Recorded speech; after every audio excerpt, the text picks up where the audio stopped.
Welcome back to Brand Builders here on Ticker. Now, Steve Sammartino is a leading futurist, author, media commentator and speaker, having presented to over 200,000 people around the globe. Welcome, Steve. Hey Trevor, how are you? Yeah, very well, thank you. Now, Steve, I need to go through a few things because you have a very diverse background, but it all makes sense in the end. So some of your projects have earned over 20 million plays on YouTube. You've sent a Lego space shuttle into space. Yes, you heard that right. You've created a car that runs on air. You've made and sold startups. You've done your time in the corporate world like many people. And you're now an author and a speaker. Yeah, so a bit of a renaissance man, I guess. And you know, it's funny. It's the sum of the parts is what put it all together. And it was weird because I kept doing these projects that were futuristic, and people started calling me a futurist, so I just went with it. Yeah, and I was going to ask you that because how do you with so many elements to your, you have worked in the corporate world. I think if I recall, was CUB one of them, and in a marketing role. You've been in ad agencies, so you've done that side of things. You have done the startups. So with such an eclectic background, did it just fall into place, this the whole futurist thing, or had you thought about it and were struggling with how do I want to position myself? You've hit the nail on the head, because unless people know what you stand for as a brand, it is really, really hard to do anything. And for the longest time, I struggled. I couldn't put a word around what I had done because I really prided myself on being a renaissance man, right? So, I worked in corporate, I studied economics. I had my first startup actually at the age of 12, which was an organic egg farm. I had a clothing company, then I did a web startup. And so I was putting all these pieces together. And what I really loved doing was mashing up new technology and seeing how that would change the business landscape. And so I tried so many different things, and it just gave me this breadth of understanding that people started inviting me, look, Steve, can you come in and share a few ideas in our company about this future thing here and that project you've done, and how are all these pieces coming together? I didn't know what I was. People told me what I was. I had no idea. I was like this jigsaw puzzle. And it took 15 years until I saw this collage of my face, and I was like, yeah, you know what I do? I look into the future. And people started telling me, oh, we're going to get that futurist, Steve Sammartino. I'm like, futurist? What? And so they told me what I was, and it took me a long time. And it wasn't until, we're talking brand builders here, it wasn't until people gave me that name and that title that people started really coming to me, and my career really took off on a real strong growth trajectory. That was when the media started happening. That's when the books started happening. It wasn't until all of that came together. So sometimes it's funny that you don't know what you're doing until someone else tells you. You've really got to listen to the audience, because you know what? They know more about you than you know about yourself. And then when you can see that, then it comes together. So people started calling me a futurist, and that's when it all took off. But I didn't know for the longest time. I was just putting together all these pieces, and it turned out that they were someone who really enjoys projecting the future, looking at technology, business models, behaviour, and all of those things. But you had to do, for that to happen, you have to be out there in public, don't you? You have to be, on social media, having an opinion, and you've been blogging. When did you first start blogging, and how many blog posts have you probably done now? You were doing almost a daily for a while. Yeah, I did it every day for more than 3 years. And I started in 2004. Actually, it was more than 3 years, about 6 years. I started in 2004. I've written more than 3 million words on my blog. Actually, since COVID, I've written more than 20,000 words, because I have all these ideas that just pop into my head and I want to publish them. I really love just getting my thoughts out there when social media first arrived, because we have these dinner table conversations. People old enough listening to this remember having those pub conversations, and you talk to someone, and we'd all have these crazy ideas. And for the first time in history, our opinions could be heard in a world where it was like there was 5 people on TV and it was just their opinion. So, you know what? I mean, it just comes down to being explorative. If you're an entrepreneur, you're prepared to explore your life, you're prepared to explore and experiment with the tools. And if you do that, then that's when everything can change for you.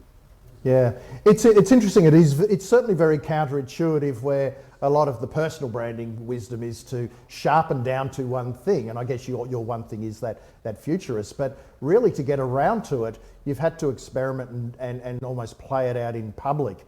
Was there any one thing that was really a catalyst, given that you've had a number of things now, and I guess the speaking in the books is a byproduct of the brand that you've built?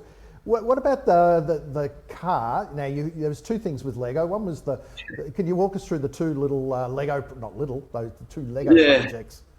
Okay, I mean, it was funny. I had this stranger reach out to me on the internet. And he said, "Hi, I'm building a spaceship. Do you want to be friends on LinkedIn?" I'm like, "Yeah, sure." I mean, how often do you get an email that says, in the title, "building a spaceship"? You want someone to answer your email, just put spaceship in the title. I'm like, accept. I'm in. Let's hear what this guy's got. And then I get on the phone to him. It's a kid from Romania. He goes, "I've been reading your blog. You look rich. Can you send me $20,000 for an experimental project?" I'm like, "Sure. Let's send a stranger money on the internet. That's never not worked out. Let's go with that." So I did that, and I became mates with him. We did this little, it was an air balloon project where we put it into actual space Earth orbit, where it was carrying a little space shuttle. If you just put Lego space shuttle into YouTube, you'll see it. And then after that, he said, "Why don't we go and do a big Lego project?" And that's where we built the full-size drivable Lego car. And that was just a massive experimentation project. It was so experimental.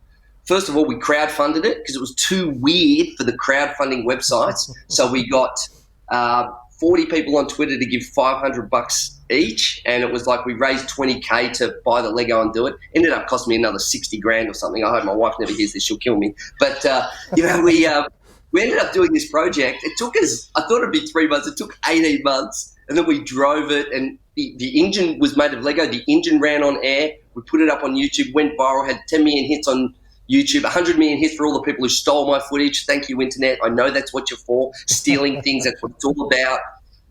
And it just went crazy. And actually, the phone rang a lot. That's when people started saying, "How did you do that? What are the tools you're using? How is the world changing?" And that's when I did my first book. And it was funny. You're right, Trevor. That crazy project, doing something weird and wonderful with no real, there was no business objective. It was the objective was, just because, like, why not? That was the reason.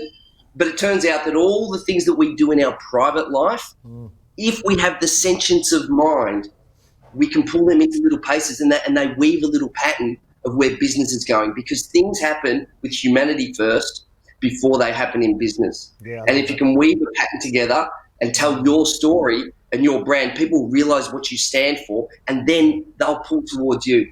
Yeah, humanity first, business second. And I'm, as you said, I'm tipping you didn't go into building a Lego car with an ROI in mind, but yeah, really, look, it wasn't, the ROI has been huge.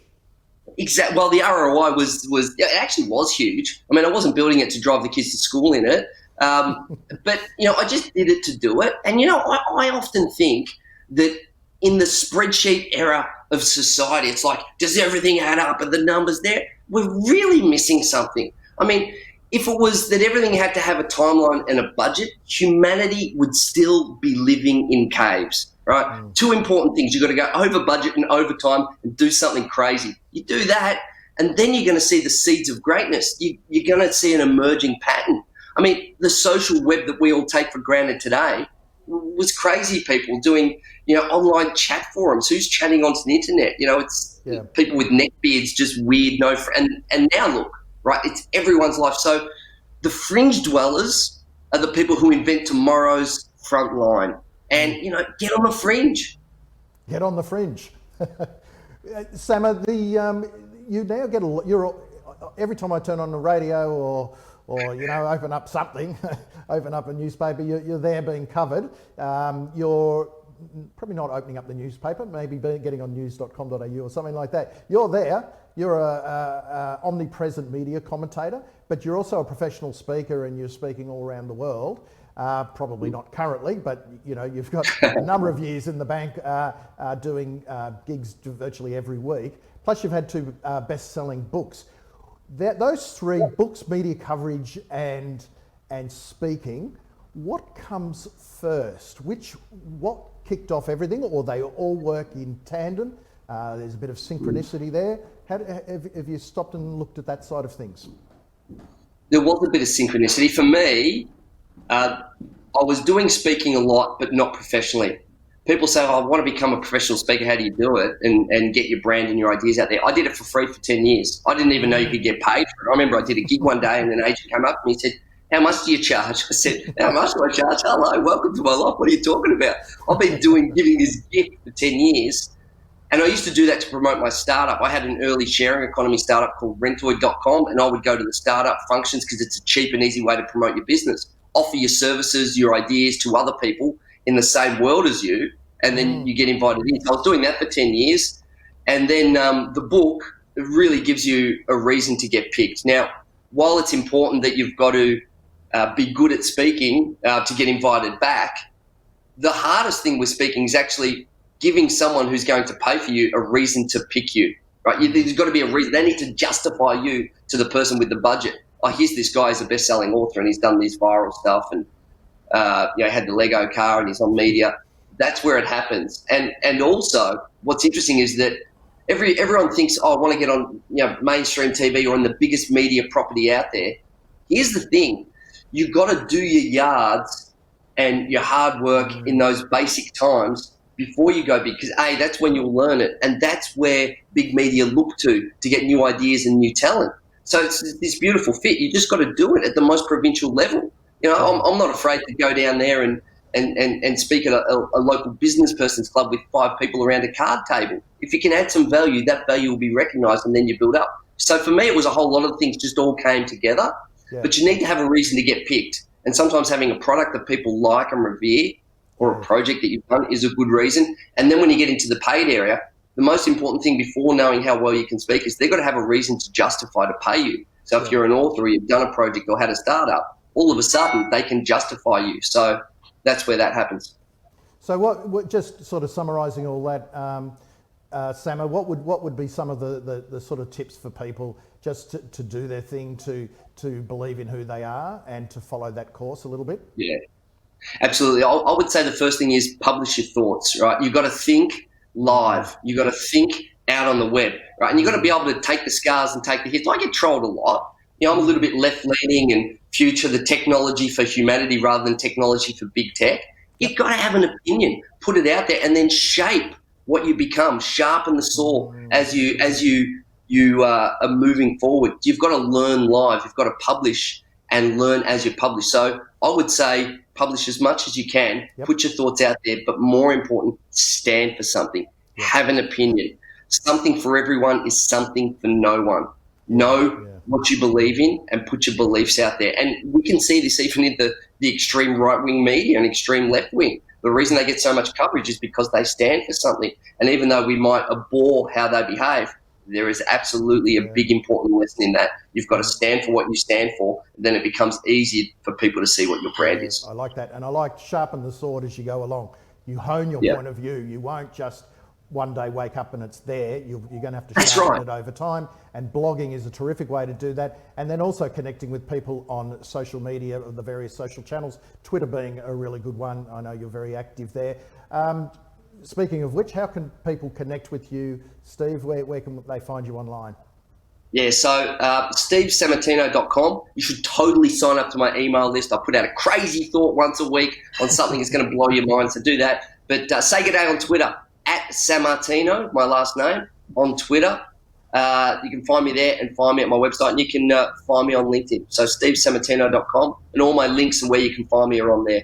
Terrific. Thanks very much for your time, Steve. Much appreciated. Love it, Trevor. Cheers, brother.